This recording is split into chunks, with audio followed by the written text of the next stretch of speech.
All right, so this is, I think, your fourth video so far, or your third video, excuse me. This is called the International System of Units. If you look at the chapter number, it says Chapter 3, Section 1. So we skipped from Chapters 1 to Chapter 3, and I have a reason behind that. It's because I feel like the measurements and all of the basic stuff that we're going to use all year should be done at the beginning. So this is not going to reflect off of your textbook chapters.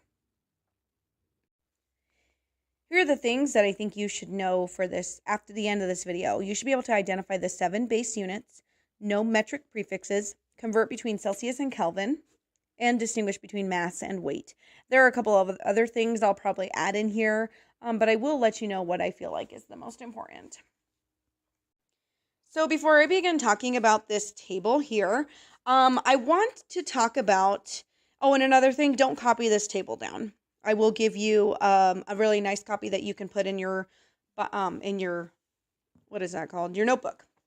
Okay, so a couple of things I want you to think about. Why do we have a different system besides the English system? Like, why is the English system of units not a reliable set, or I shouldn't say reliable. Why isn't it used throughout science? Why is scientific notation important? And then what are the units that we would use for common things we would find in chemistry? So like mass and length and volume. What units do we use for that? So we will hit on those questions, but hopefully you kind of already know those answers. All right, so my first question to you is, why do we even measure anything? A measurement is a quantity that includes both a number and a unit. It's really important that we use measurements to identify something. So if I say 145 when I'm talking about a desk, well, what about 145? Is it 145 centimeters? Is it 145 pounds? So the unit is what distinguishes what that number represents. So you can have anything, like I just said, 85 meters, or 145 meters, or 145 pounds, or anything like that. When we talk about units in this class, we will use the metric system. And so there's a specific unit or specific type of metric system that we will use. It's known as the International Systems of Units, or you can call it SI. This is just a form of the metric system. And the reason we use this is because everything is based off tens. So you can easily convert from millimeters to centimeters because everything is based off a unit of 10. So the biggest thing for this is that you're going to have to be able to use exponents in a way and manipulate that.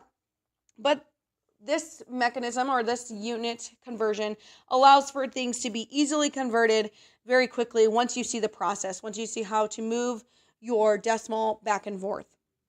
The table that I have shown you here, this is your SI base units. So everything in chemistry that we will talk about, I'm going to go ahead and underline.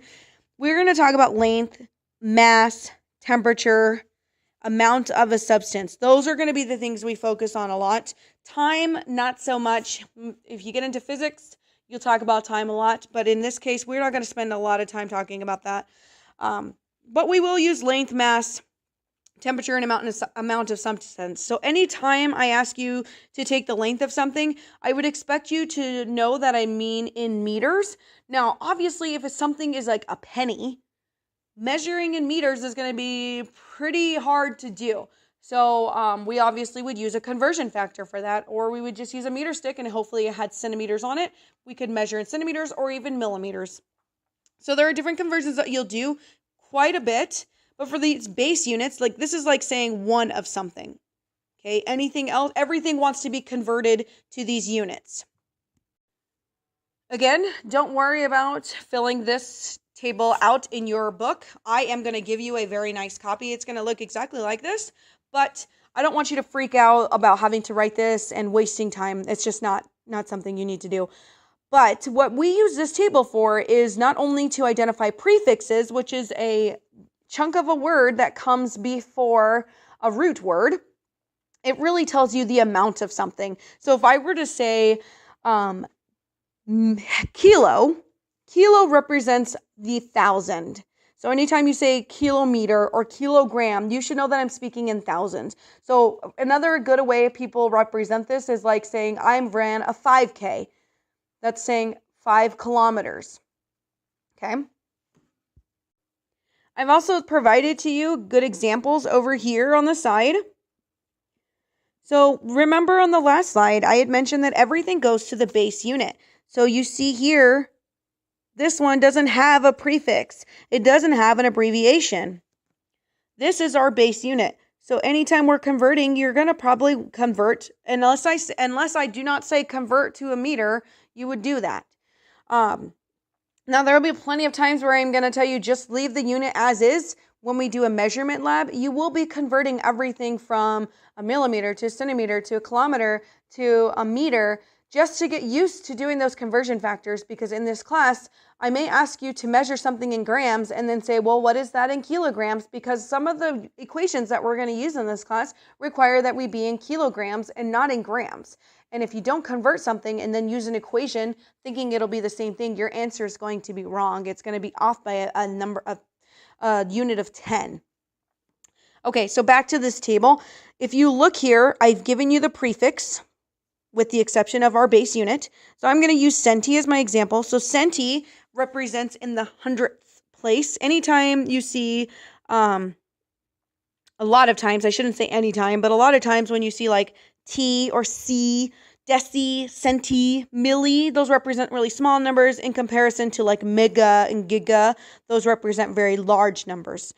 Okay, so back to centi. If you look, I've given you the abbreviation. So if you ever see a C in front of an M, you should know that's centimeter.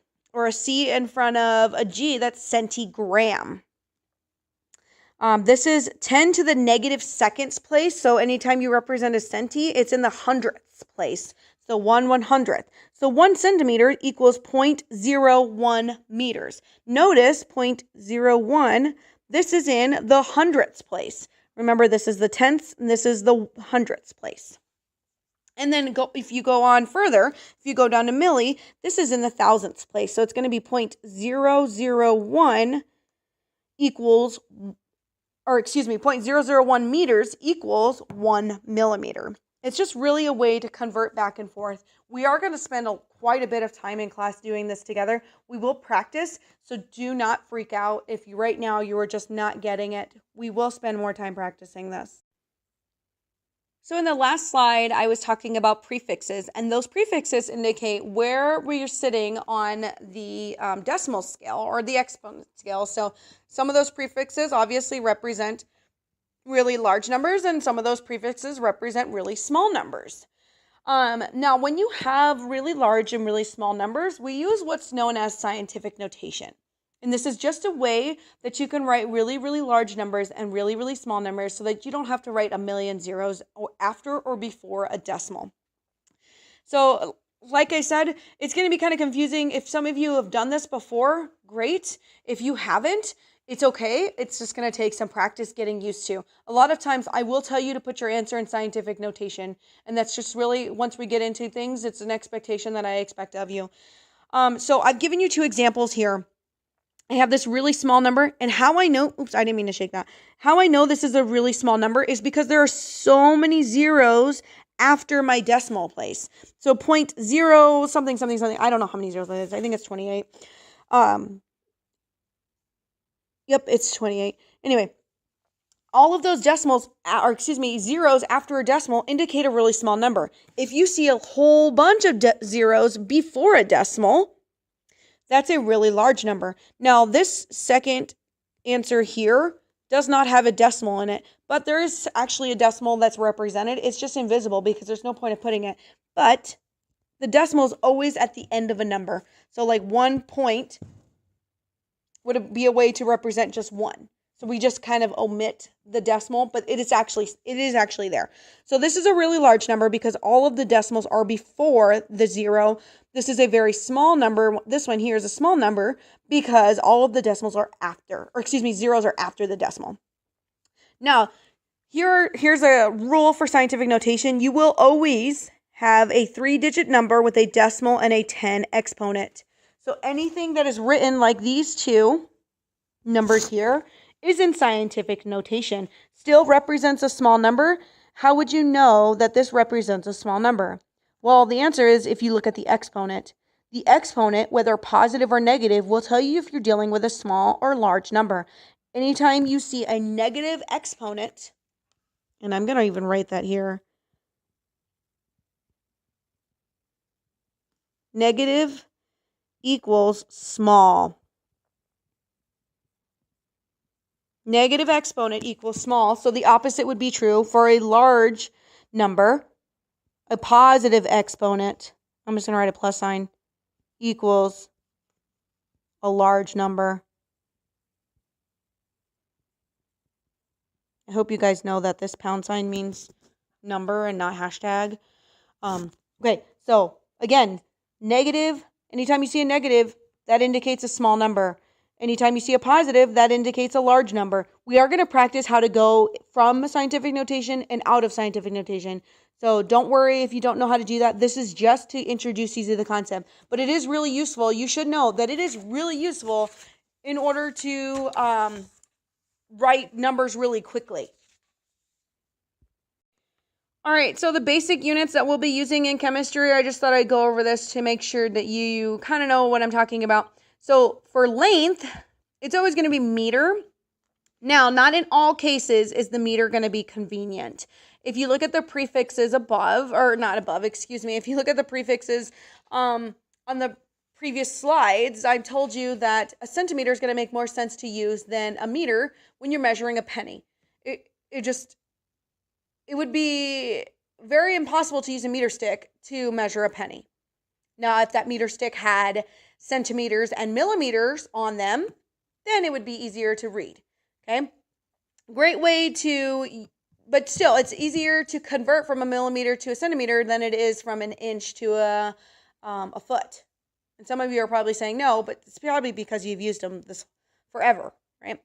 All right, so like I said, meter is what we use for distance. Volume is the amount of space occupied by a sample of matter. We will be dealing with volume quite a bit, but you can see volume in so many different ways. So you can see volume when you measure a box. That's a linear measurement, right? You can easily measure the length times the width times the height. Now, what if it comes to like liquids? Then we use liter. So liter is the volume of a cube. And there are basic conversions, and I'll go over this in class more, but to use the liter when we're talking about liquids. And finally, we will be talking quite a bit about mass. You will be taking the mass of many things, but I do want to distinguish the difference between mass and weight because a lot of students get this wrong. When you take the mass of something, you are not taking the weight of something. Weight accounts for the force due to gravity. Mass is a measure of the amount of matter that an object contains. So mass is just a measure of how much matter makes up that particular object. It has no bearings on the gravitational pull from Earth. So if you go to space, your weight is going to be significantly different because of gravity, the differences in gravity on Earth compared to here. But your mass will be the same because you still have that same amount of matter. So it's really, really important that you do know the difference between the two. Mass will be given in grams. Now remember the base unit for mass is kilogram, but in our class, we will probably use the gram more than the kilogram. It's hard to get a kilogram of something in comparison to a gram. Like I said, do not confuse mass with weight. Weight, to find the weight of something, you always take the mass times the force of gravity. So it would be the mass of something times 9.8 meters per second squared. And that would give you the weight. Weight is actually a force. Mass is not a force. Mass is a measure of matter. So it's a measurement. Mass is a measurement. Weight is a force. Now I'm going to quickly go over temperature, but I'm not going to spend a whole bunch of time talking about kinetic energy or how temperature and energy relate. We will get to that in detail later, so I'm not going to focus on it now. But I do want you to know that temperature is a measure of the average kinetic energy of the particles in matter. Meaning, if I were to put, let's say I would put water in a pot, and then I put that pot on a hot stove, eventually that water is going to begin to move in motion. And that's because the particles within that water are now rapidly moving because of the heat. The heat is allowing kinetic energy to build up, and once that energy builds up, there is motion that occurs. So whenever you increase heat, you're increasing kinetic energy. Now, there are different scales. The scales that we will use in this class will always be Celsius. That will always be used in this class. Fahrenheit is what you see on our weather stations, and Kelvin is what is used when you talk about absolute zero. But for this class, we will be using Celsius. It's very easy to convert from Kelvin to Celsius. It's not so much easy to convert from Kelvin to Fahrenheit. And I forgot that conversion factor, so I'm sorry. I will put that on your notes later. We will practice converting from Celsius to Kelvin, from Kelvin to Fahrenheit, from Fahrenheit, especially from Fahrenheit to Celsius. That will be a big one we practice because it's very much essential, especially because we don't use those here in America. All right. Lesson summary on your reading would be good to read, and the questions would be really good for you to look at. Like I said, I don't require them, but it wouldn't hurt to look at them. If you have any questions, just ask me at the end of this video.